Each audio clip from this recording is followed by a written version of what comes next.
All right. Well, while everybody is introducing themselves in the chat, I'm going to introduce myself and a little bit about BikeWalkKC. So, welcome everyone. I'm Liz Harris. I'm the marketing and events coordinator for BikeWalkKC.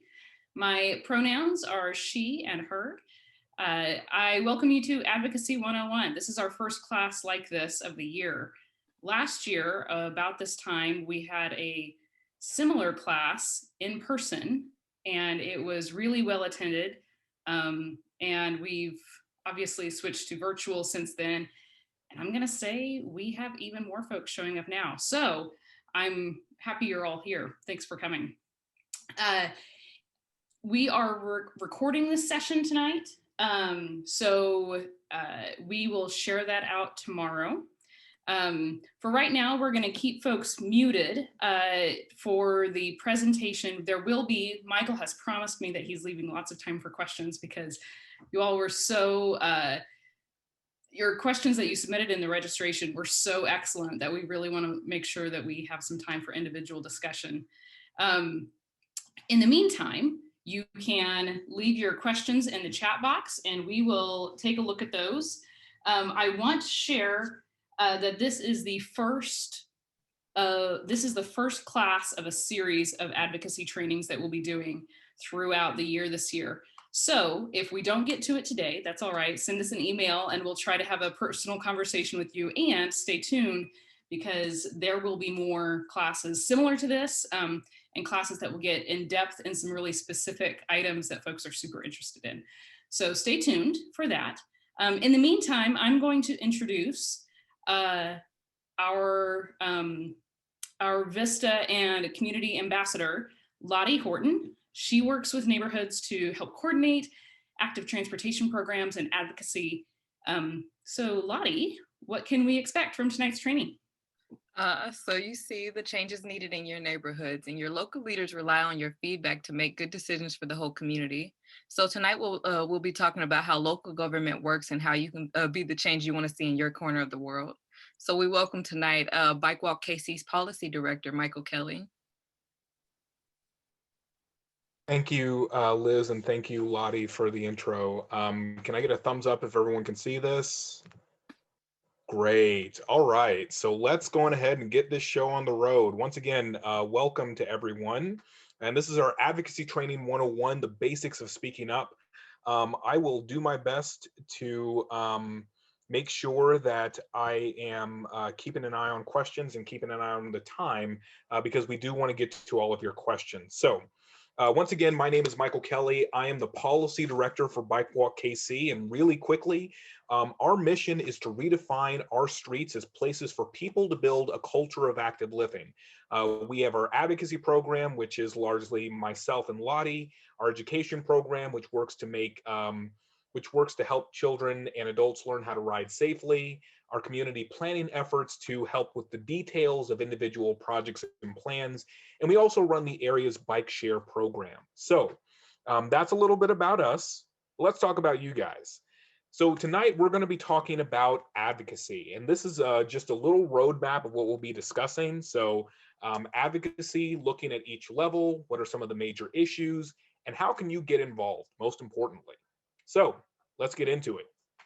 So what is advocacy? Advocacy, in the simplest terms, is speaking up for change. Advocacy is defined as public support for or recommendation of a particular cause or policy. We are all here because on some level, we believe that the issue of multimodal transportation and policies concerning the built environment are important and warrant our support in public spaces. Why is advocacy important? It's important because it can help to tip the scales in support or opposition of a proposed policy, plan, or project. For BikeWalkKC, we believe advocacy is important because it supports our overall mission to build a culture of active living in the region. And how can advocacy be effective? Advocacy is a team sport. The only way it can be effective is when people work together, have a clear and consistent unifying message, and push towards a definitive goal. So this selfie is from the day that the Kansas City City Council voted on the Tenants' Bill of Rights. In addition to tenants, landlords, and housing advocates, BikeWalkKC showed up because of the close alignment of transportation and housing. Regardless of how you feel about the group themselves, they are a very good example of advocacy in action here in KCMO, in particular because of their work around this specific policy. So, with that in mind, let's take a step back and understand how active transportation policy is developed at each level of government. There are a number of policymakers at each level who influence what happens with both transportation policy and spending. Pop quiz: who is the person with the helmet in this picture? Let's begin with the primary actors in the realm on the federal level: the president. The president is charged with signing and enforcing transportation policies and budget priorities set by Congress. He also appoints leadership to cabinet agencies that deal with transportation. While he can do some things through executive action, we're not aware of any major action on bike ped policy taken by that route. Congress is responsible for the purse strings in legislation. They are the ones who craft the annual budget and draft prospective legislation for the president to sign or veto. There are 100 senators and 435 members of the House of Representatives. In consideration of transportation policy, a simple majority is needed for legislation to pass out of the House. Things are a little more complicated in the Senate, but just about everything needs a 60-40 majority to pass. Much of the work on bike ped policy originates with the Committee on Transportation and Infrastructure in the House or the Committee on Commerce, Science, and Transportation in the Senate. Finally, the overarching agency that carries out transportation policy is the Department of Transportation. They oversee the work of departments within that deal with various elements of biking, walking, and transit. The main ones to keep in mind are the Federal Highway Administration, the Federal Transit Administration, and the National Highway Traffic Safety Administration. There's plenty that happens at the state level as well that influences what happens here in Kansas City. The key policymakers at the state level are as follows. And note, this list is very similar to how things work on the Kansas side. Governor. Governor Mike Parsons signs off on policy and budget decisions made by the legislature. He can veto items, but the legislature can override the veto with a 2/3 vote in both chambers of the legislature. The governor also appoints many of the individuals who serve in leadership roles with state agencies that deal with elements of transportation, including MoDOT, headed up by Patrick McKenna, and the Missouri Department of Natural Resources, led by Carol S. Comer. So the state legislature is divided into two chambers, much like the federal level. The House is made up of 163 members, and the Senate is made up of 34 members. They create and vote on legislation and funding issues related to, among other things, transportation. In addition to knowing who your representative and senator are, it may also be helpful to know which committees they serve on. For the vast majority of legislation, a simple majority is needed to get things adopted in each chamber. The Missouri Department of Transportation is the chief agency responsible for handling elements of the state's transportation system.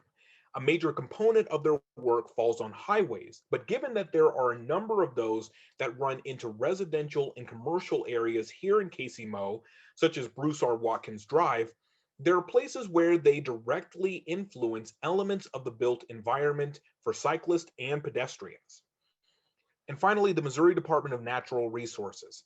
We wanted to include this agency because they play a big role in the development and maintenance of many of the trails that run into and around our region. That means they will be key players in work around both the Katy Trail and the Rock Island Trail. Finally, at the local level, there are the main entities that help to shape policies, programs, and projects related to biking, walking, and the broader built environment. Note that what we discuss on this slide, besides the Mid-America Regional Council, deals specifically with KCMO. So the mayor and city council enact policies, programs, and projects that impact the transportation system here in Kansas City, Missouri. They are also in charge of determining the annual city budget, which includes opportunities to allocate funding directly to bicycle, pedestrian, accessibility, and transit endeavors. The city council is made up of the mayor and 2 council members from each of the city's six councilmanic districts. So the Kansas City region also has its own Metropolitan Planning Organization, or MPO. An MPO is the policy board of an organization created and designated to carry out the metropolitan transportation planning process. For our region, that organization is the Mid-America Regional Council, or MARC. In their capacity, MARC works to convene various stakeholders from across the region around issues related to transportation, conducts surveys and open houses on regional planning efforts, provides regional resources such as maps, and works to disperse much of the federal funds that are allocated for transportation, usually in the form of project grants acquired through a competitive process. Some of the key committees include the MARC Bicycle and Pedestrian Advisory Committee and the Total Transportation Policy Committee. Finally, there are a number of boards, commissions, and committees that serve to advise the City of Kansas City, Missouri on important issues, including those related to transportation. The vast majority of these are filled with appointees from the general public and supported by city staff. While they cannot vote up or down on something in the same way the council can, their stated support or opposition for a project, plan, or policy can sometimes inform how members of the council eventually vote. Key groups in this realm include the city's Bicycle and Pedestrian Advisory Committee and the Parking Transportation Commission, along with the City Plan Commission. I'd also like to spend some time discussing the staff who play a role in making communities function on transportation as well. So the city manager or administrator is the leader among a city's staff and as such oversees a lot of the day-to-day functions on that side. Perhaps the best way to explain the role they play in relation to the mayor and city council for KCMO is like a business. The city council is the board of directors, with the mayor as the board chairman. The city manager, by contrast, is the CEO. So city departments, when a new policy or plan is adopted by a community, it falls to one or more departments within that community to carry it out. This can get a bit confusing, especially when it comes to transportation policies or plans in KCMO.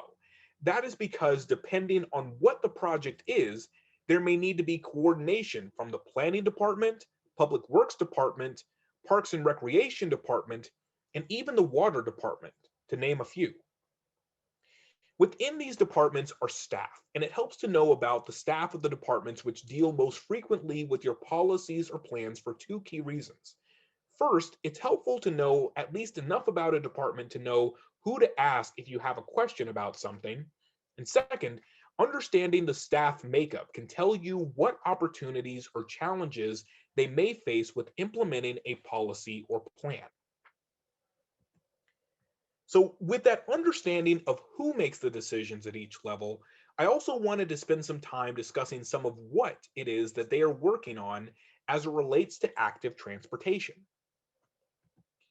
Let's begin again with the look at the federal issues, which include Transportation Alternatives, or TAP, is the main federal program which supports projects for biking and walking, but it is not without its flaws. Recent legislation that has been introduced would increase state flexibility, give more responsibility to local MPOs, and increase funding opportunities for communities of all sizes. Safe streets. The federal government also funds efforts to address crash-prone parts of our transportation system, but only 1% goes to addressing issues involving cyclists and pedestrians, despite the fact that they make up an increasing portion of crashes and fatalities in the country. This legislation would effectively direct the most dangerous states and MPOs to identify and work to fix the most dangerous parts of their transportation systems. Finally, complete streets are streets that are designed for all road users regardless of their preferred mode of transportation. This legislation would make the DOT develop federal design standards and policy guidelines for complete streets. It would also push states to set aside 5% of highway funds to support complete streets projects. Let's also spend some time talking about key state legislation in Missouri and Kansas as well. So, protest driver legislation. A bill has been introduced in the Missouri legislature that would more or less shield drivers from prosecution if they hit someone in the street during a protest. BikeWalkKC, along with our partners at Missourians for Responsible Transportation, oppose this legislation, but the bill has a chance of being adopted at the current moment. Distracted driving legislation. So we have also been working with a coalition to push for distracted driving legislation in Missouri. For reference, Missouri is one of only 2 states in the country without strong distracted driving legislation on the books. The other one is Montana. Um, Active transportation plan update. So the state of Kansas is embarking on an update to their active transportation plan, a first in more than 20 years. The plan covers types of multimodal infrastructure, considerations for emerging modes like scooters, and greater connectivity to key community resources. Excuse me. Finally, the Kansas legislature is considering legislation to regulate the use of electric assist bikes in the state. One item of note here is that it would give municipalities control over regulating whether e-bikes can go on their city's trails. So, what are the major issues in KCMO at the moment? The KC Spirit Playbook. This document is an update for the city's comprehensive plan and will touch everything from housing to economic development to sustainability and, of course, transportation. The city budget. The city budget will be finalized here by the end of this month, and it currently has some encouraging elements, including funding for the future implementation of Complete Streets and Vision Zero.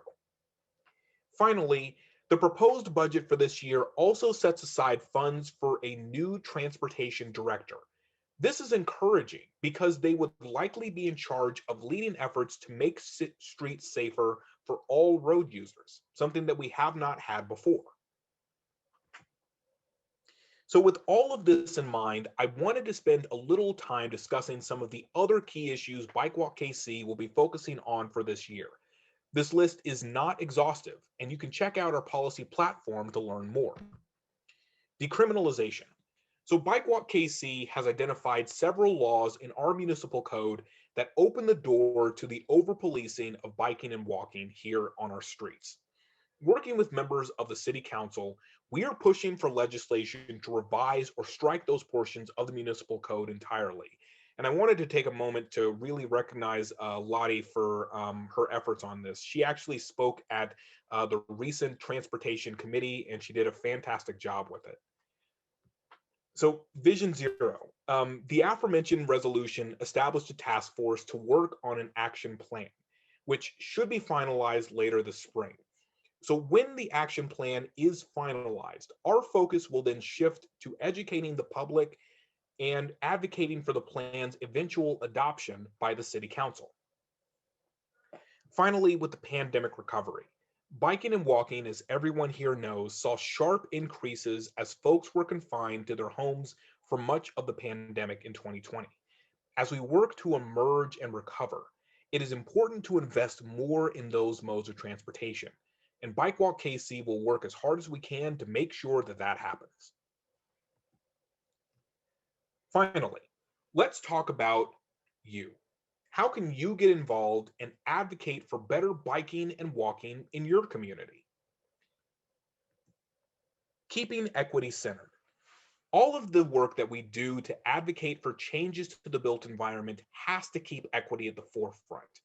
In speaking up for those changes, we have to make sure we use our voices and influence to ensure that the needs and desires of marginalized communities are front and center.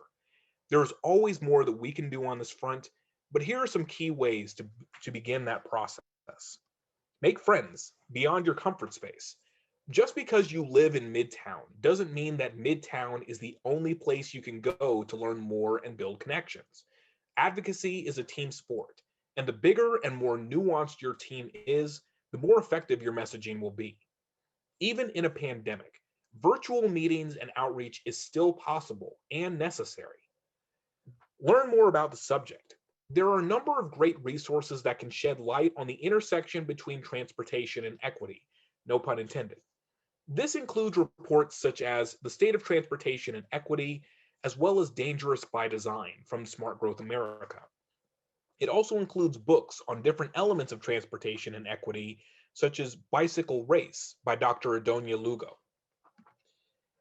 And finally, it is incredibly important to recognize that equity is both a process and an objective. We achieve both when we make it a point to actively listen to the voice of communities that have historically been left out of the conversation. In particular, people of color, immigrants and refugees, women, people living with disabilities, and members of the LGBTQIA plus community. While we all have a stake in a better transportation system, we simply can't achieve that unless we listen to and elevate those key voices. So, one of the simplest things you can do as an advocate is to connect with your elected officials, especially at the local level. Your council members, and to a lesser extent, the mayor, are much more accessible than state and federal elected officials simply because they have a smaller jurisdiction. As with everything, there are certain things to keep in mind. Understand their issues. Most elected officials have a set of core issues that they really care about. This is typically informed by their personal or professional background or through the work they've done on council or a combination of both. In any case, even if one of those core issues aren't your issue, it can still be helpful to know what they care about most. The reason why this matters is because it can help you craft an argument that speaks to what they care about. Connect with their aides. It is also helpful to connect with a legislator's legislative aides. Aides do a lot of work on behalf of elected officials and are just as important as the officials themselves. Be sure to treat them with respect. Finally, offer expertise. When you meet with an elected official, it shouldn't always be about making a push for legislation. What can be just as meaningful can be to ask questions and offer insights into the issue you care about. It helps to establish a relationship with the legislator and can open the door to presenting yourself as an expert or key voice for them to consult on your issue at a later time. So additionally, while speaking up at City Hall is important, that is not the only place to learn more about issues and to speak up for what you care about. The following are also ways to have an impact on elements of the built environment in your community. So neighborhood associations hold a good amount of sway, especially in Kansas City, and especially in decisions about the built environment. BikeWalkKC often collaborates with them because they can be more persuasive than the crazy bike people. Go to a meeting and learn more. If there are vacancies in the association leadership that where you live, volunteer to run.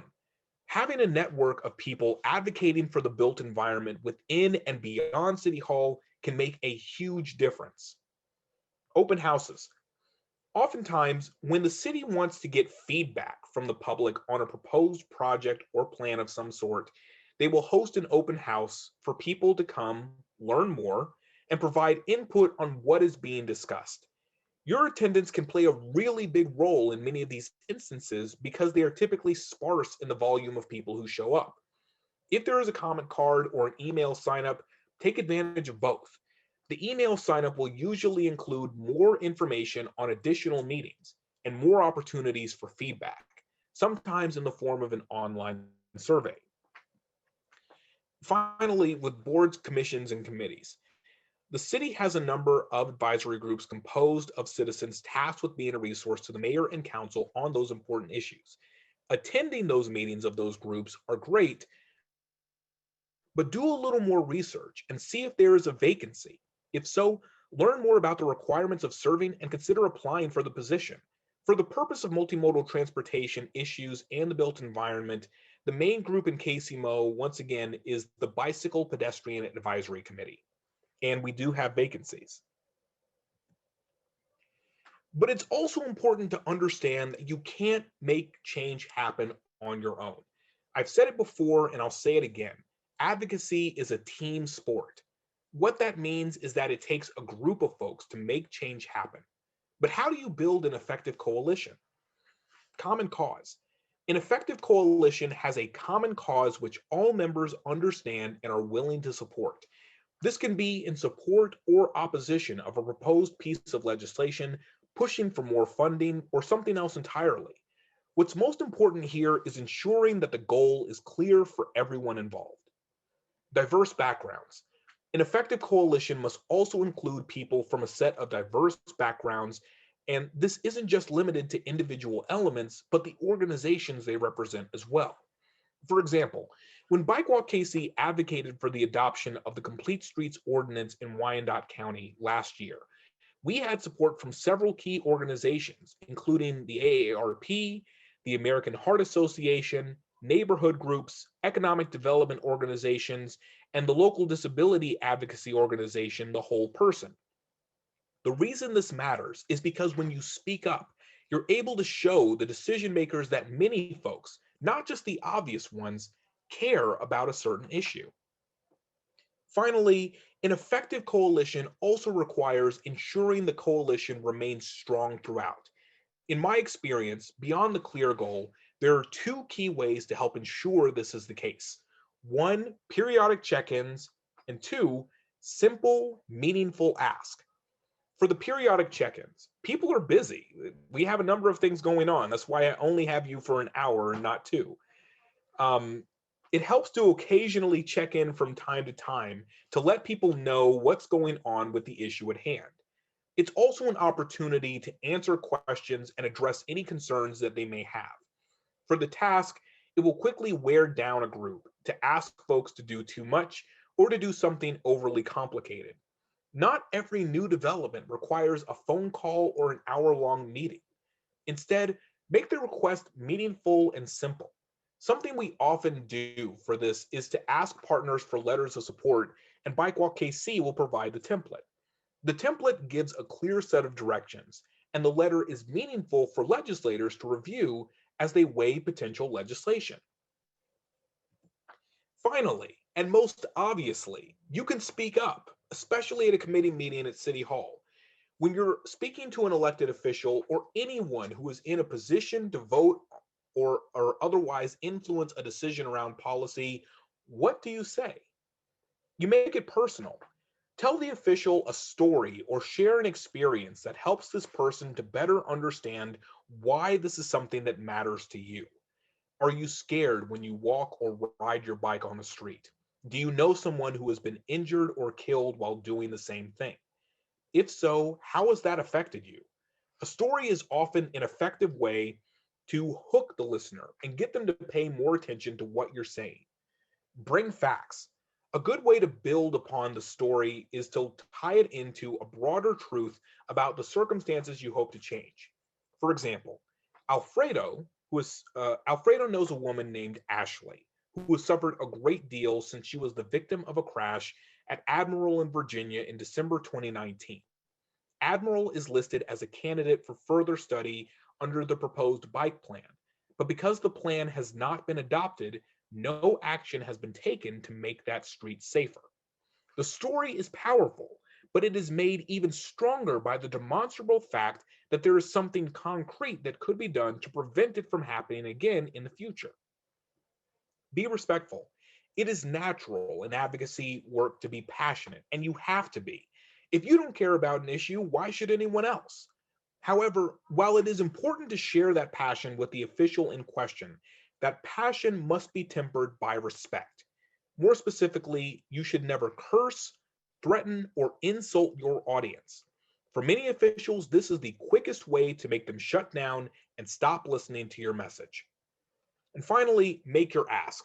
Never, ever, ever, ever end your contact with an official without making a deliberate, specific ask. Going back to the previous example, we would finish this story by saying something along the lines of, please vote to adopt the bike plan so that no one else has to go through what Ashley is going through now. So, before we get to questions, I want to tell you one more story about this picture here. This is Armour Road in North Kansas City, and it is one of my favorite advocacy stories to tell folks. So this project was a year-long effort by city staff and elected officials getting feedback, working to align it with the broader values of the community, and ultimately building something that is beautiful and unique for the region. About a week after it got completed, a vocal minority of drivers were complaining about the changes messing with them speeding up and down the street. And so they got riled up and reached out to the city council. And the city council called a special session where we later found out they were planning to vote to rip out the brand new bike lanes and the configurations.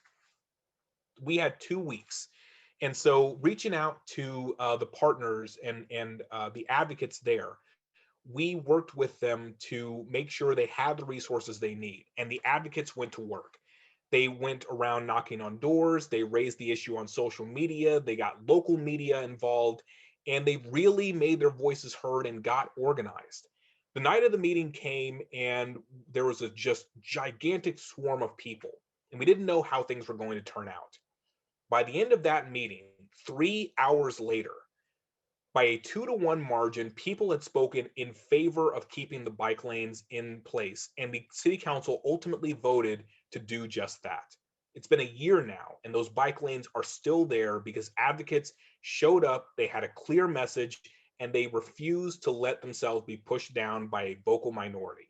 So with that, I want to thank you again, and I am happy to stop sharing my screen and answer your questions. Thank you, Michael.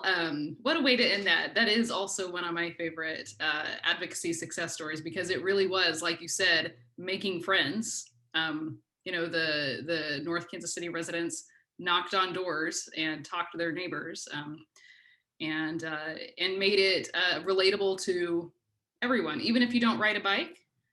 The complete streets idea makes it easier to cross the street. Even if you don't walk much, even, or ride a bike, slowing down traffic makes the street safer for drivers too. That was a great story. So I will go ahead and Lottie and I are going to check the chat for questions. I know that we had one early on about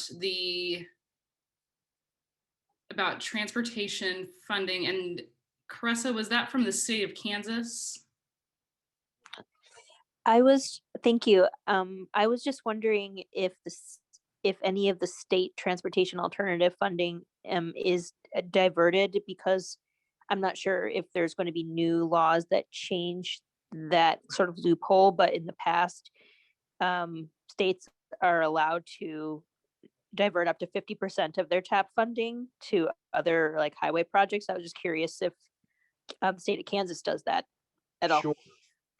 Yeah, and Caressa's asking a really good question that kind of gets into the weeds of transportation alternatives, but she is correct. So under the current transportation alternatives program, states are able to divert 50% of funds, up to 50% of funds, to other purposes within their transportation budget, which means that there's money that's being left on the table. In Kansas, that is to the tune of about $32 million across 2018 and 2019.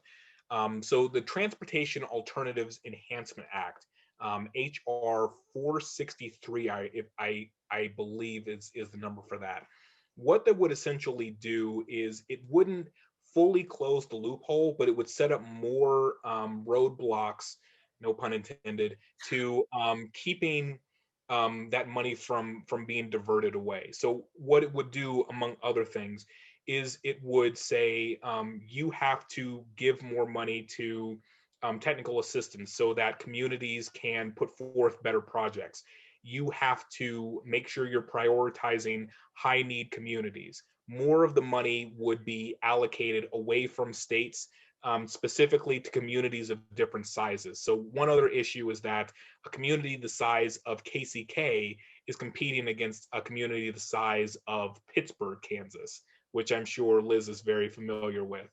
And that's not fair, because 100,000 versus about 10,000, or possibly even smaller, doesn't make sense. They have different transportation needs.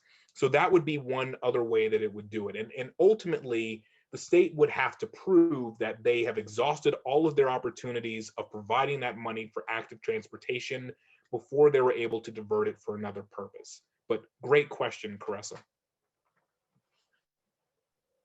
Carissa, I don't know if you were able to attend, but we do have an interview in our virtual events archive where we interviewed the Secretary of Transportation, correct, Michael? It was the Assistant Secretary for Policy, Right. Maggie Dahl. Kansas. Yes. So we have lots of so we have lots of details in that too. So I'll be sure and I'll add that to our follow-up email tomorrow. Thank you. Yeah. Thanks for coming. Let's see here. We have one from Klaus. Is there an exhaustive list of committees or decision-making bodies available? For example, MARC, Total Transportation Policy Committee, for people to get involved in? And what function do those entities serve, and what needs to be done to move the needle? So that's a lot of questions. So let's start with, is there an exhaustive list of committees that people can join? There is an exhaustive list of committees that should be on the organization on MARC's website. The problem is that a lot of those have to be staffed by either elected officials or city staff, so they're not quite as open to the public as they probably should be. Second question is, what function do these entities serve? So they largely are meant to advise on various projects. So typically what happens each year is that there is a list of projects that are put forth from communities all within MARC's jurisdiction. So you're seeing places as far as Raytown, Sugar Creek, and as far to the west as Edgerton and Gardner, all putting in projects for the same pot of money. And so groups like BPAC more or less provide input and rank projects. And they say, you know, this one is really, really good, this one is mediocre, and this one's bad. And basically there's a cutoff. So all the projects that are above that cutoff tend to get their funding. All the ones that are below it either get partial funding or don't get any funding at all. The best way to kind of try to move the needle on that would probably be the best way to move the needle on projects actually, even though you aren't able to rank the projects themselves, you're able to comment on them. So there's a public comment period with all of these projects when they're being considered. And so adding on like one or two comments can make a really big difference, because the MARC committees see that, and the pieces that tend to get more comments also tend to get more support. And I can give you an example of the folks who have their screens on or are willing to tell me, how many of you are familiar with the Gillum cycle track in Midtown KC? Okay, there's a few folks here. So the Gillum cycle track has a gap right in the middle of it. And so one of the things that was put forth was funding to help pay for closing that gap through that project purpose. And thank you for dropping that link in, Liz. Because there were so many comments, it got bumped up a little bit more because people really saw that this was something that people cared about, and it ultimately got some of the funding that it needed to ultimately be completed. So that is how you can make a difference with regards to MARC. But thank you for those questions, Klaus. And Laura, I am totally with you. I crossed to go to Costco the other day, and I was like, Lord, don't let me die for a large box of kiwis today.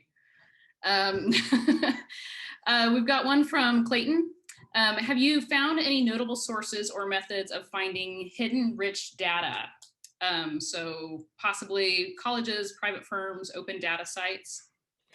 We have, I don't know if you're familiar, Clayton, but we actually have a great big hunk of data with our community dashboard. I'll share that. I know Michael's going to talk about it, so I'll let him. Yes. So yes, what Liz is referring to is our community dashboard. So our community planning director, Thomas Moorfield, has been working with the local organization My Sidewalk to gather data that can really help us to better understand the nuances of transportation, active transportation in our region. And so it would include things such as the number of zero household or zero vehicle households, where bike trails are in the region. And those are a number of things that we are hoping to kind of gather and build on as we work to hold elected officials accountable on improving the built environment for those vulnerable road users. So I hope that that answers your question. Yeah, that gives me a start because sometimes here in our area, like I found a performance metric from our city through the finance department. In public works, they keep track of how many miles in the city are the roads beyond service life and no longer economically viable to maintain. And I'm just like, so where are those streets? I'd love to have a map. Sure. So, and I know Wichita is not the only place that struggles with that. So, yeah, data as it relates to biking and walking tends to be a bit of a ball of yarn. There's many different places that you kind of have to pull from to try to get a clear picture. And so one other thing I'll note too is that the League of American Bicyclists, I believe, recently updated some of their benchmarking data. And that should be publicly available. So that would be another place that you could potentially look to get a better understanding of what things look like here in Kansas City as well. thank you.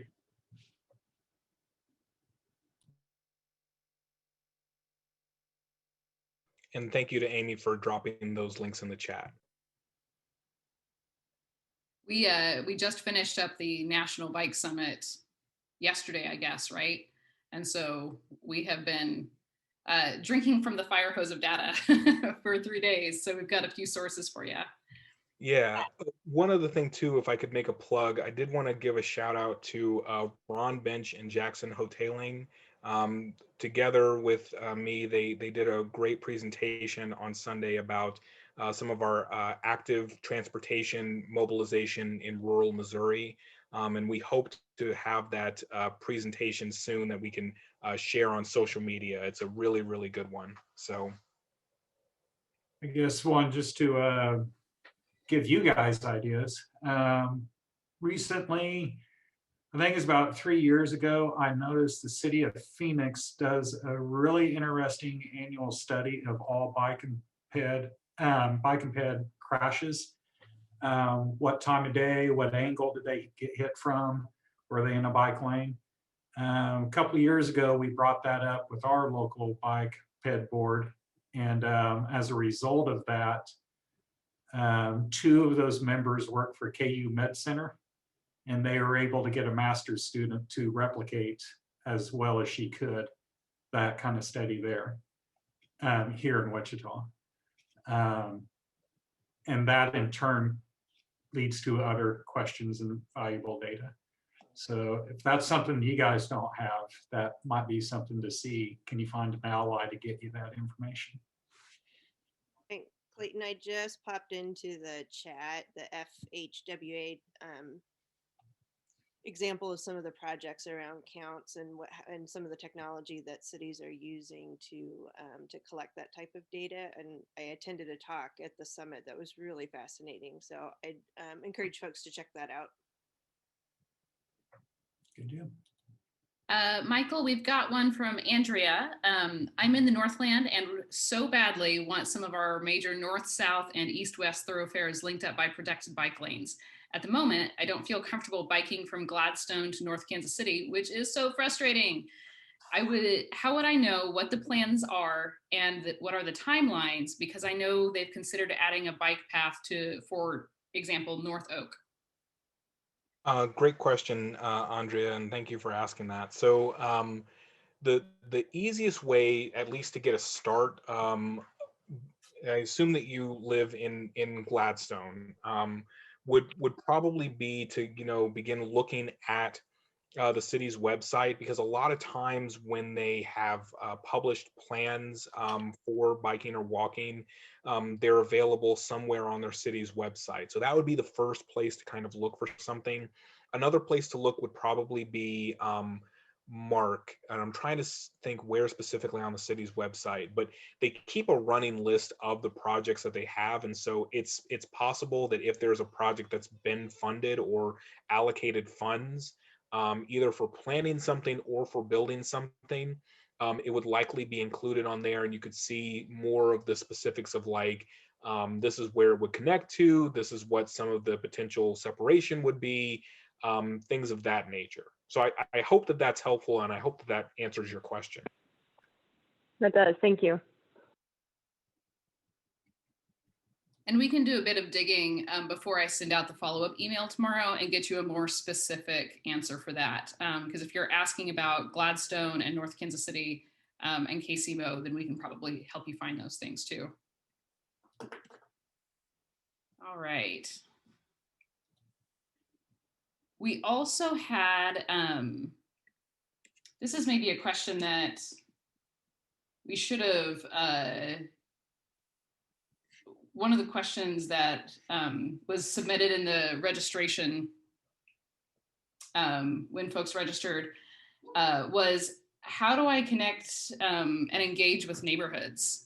And I think that we talk a lot about equity and making friends and stuff, but especially right now, I know that it's even hard for BikeWalkKC to connect with folks because we can't, it's less possible to just knock on somebody's door, right? So can you answer some questions, like, are there ways that we can reach out that aren't just like breathing on people? Yes. So first things first, obviously, BikeWalkKC does not encourage engaging in any sort of activities that might put you at risk of catching COVID.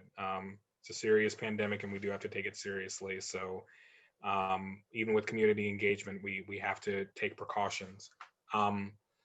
With regards to community engagement, it has certainly been a challenge, and we've kind of tried as best we can to listen to our partners and see what others are doing. So a couple of examples of things that we've heard are things like phone trees. So a lot of neighborhoods are using phone trees to connect, especially with those who may not have internet.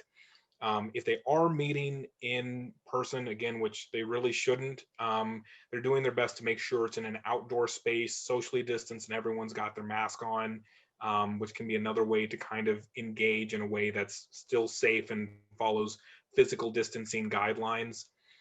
Another thing that's kind of been helpful is, well, something that's a little bit more intensive that I will note, because I thought it was a really innovative solution, was just really intense door knocking and limited access that way. That's been done by a local environmental group called Bridging the Gap, and that has been kind of one of their main ways that they've remained in contact with folks throughout the pandemic. I think something else that would probably be considered are the kind of community message boards. So we certainly remember those from our high school and college days, but I think that they probably serve more of a benefit in the age of the pandemic, because it's a way that you're able to write a message, leave something there, someone else can respond to, and it's another way to make sure that people have another way to connect with you, even if it's just a message or just one website link. That can be another way that you can try to continue the conversation going, even around these issues of biking and walking.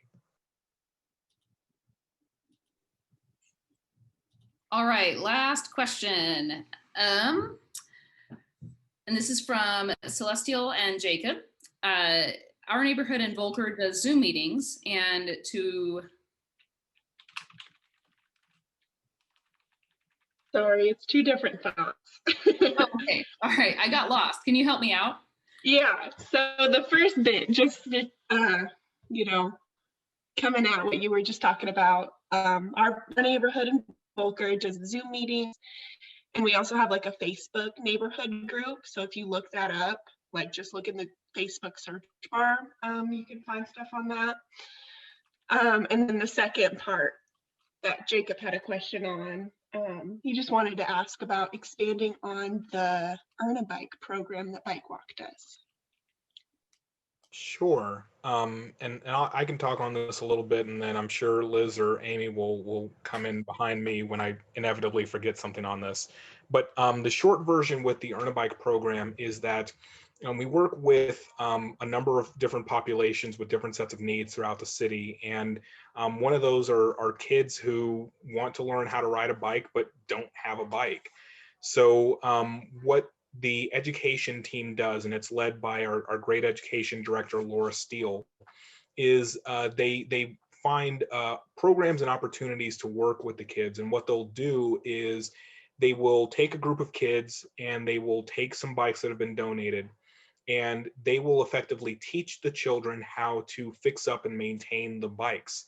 And once they figured out those different elements, like airing up a tire, making sure your brakes work, making sure that there's enough grease on the gears and things of that nature, the children are able to earn and keep those bikes. And so we're not only giving those kids brand new spiffy bikes that they have ownership of, but they're bikes that they know how to take care of. And so it's something that we're really proud of, and it's something that we know and we've seen make a real difference in those children's lives.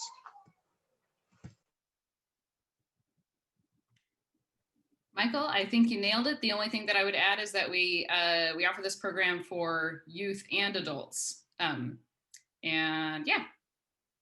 And so if you have an organization in the Kansas City area that works with youth or adults, and you would like to bring our Earn a Bike program to you, then let us know. Oh yeah, and Amy's got that. And then, okay, one last question, Michael. One more. Have you had success with getting cities to reduce speed limits on any local streets? We have begun to have conversations with Kansas City about this. So this is part of the Vision Zero effort. Is it's meant to take a look at speed reduction strategies, and there's also an equity element to this that I really wanted to quickly highlight. So there are some streets in Kansas City where east of Troost, the speed limit is higher than what it would be west of Troost. The most prominent example I can think of is on 59th Street. It used to be very recently, I think as recently as 2018, that it was 35 miles an hour east of Troost and 25 miles an hour west of Troost. So the city saw that and made the adjustment. So now the full stretch of that street is 25 miles an hour. Obviously, we're hoping to do more of that as the city begins to roll out the Vision Zero action plan.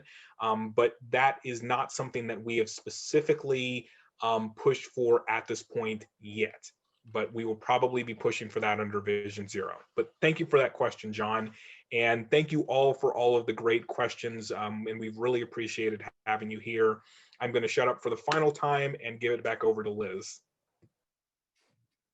Thanks, Michael. And thank you, Lottie. This has been a really excellent presentation. Like I said, this is just the beginning. We plan on having many more of these.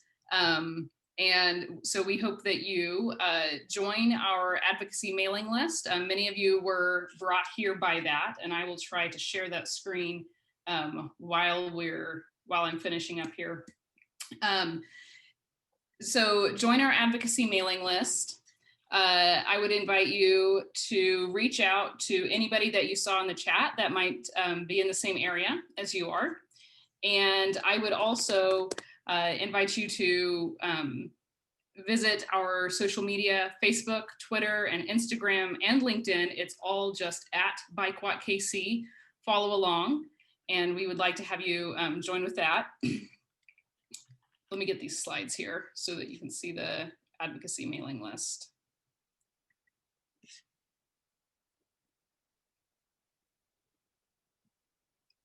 In the meantime, I'd like to thank our members, our BikeWalkKC members, for supporting BikeWalkKC. We are a member-supported organization, and that means that the individuals and foundations that keep us floating for sure.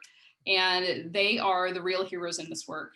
Every person who has ever joined BikeWalkKC or come to a training like we're doing tonight, everybody who's talked about it to their friends is making a real difference in their neighborhood and their community, and making a big difference for walking and biking and rolling and transit and all of it. So I thank you all very much for that. Let me share our little text to join thing here. So if you will text BikeWalkKC to 52886, you can join our advocacy email list, and that will get you on the, you will get the first news as soon as we roll out our next advocacy training. You will hear about it first. So we'd welcome you to do that. Thank you all for joining us tonight. This has been great. We're looking forward to more of these, and we're looking forward to making big change with all of you in our neighborhoods. So watch for that follow-up email tomorrow afternoon. You'll get the recording, and I've got a lot of other links to share with you, including the ones that we shared in the chat. And have a good night.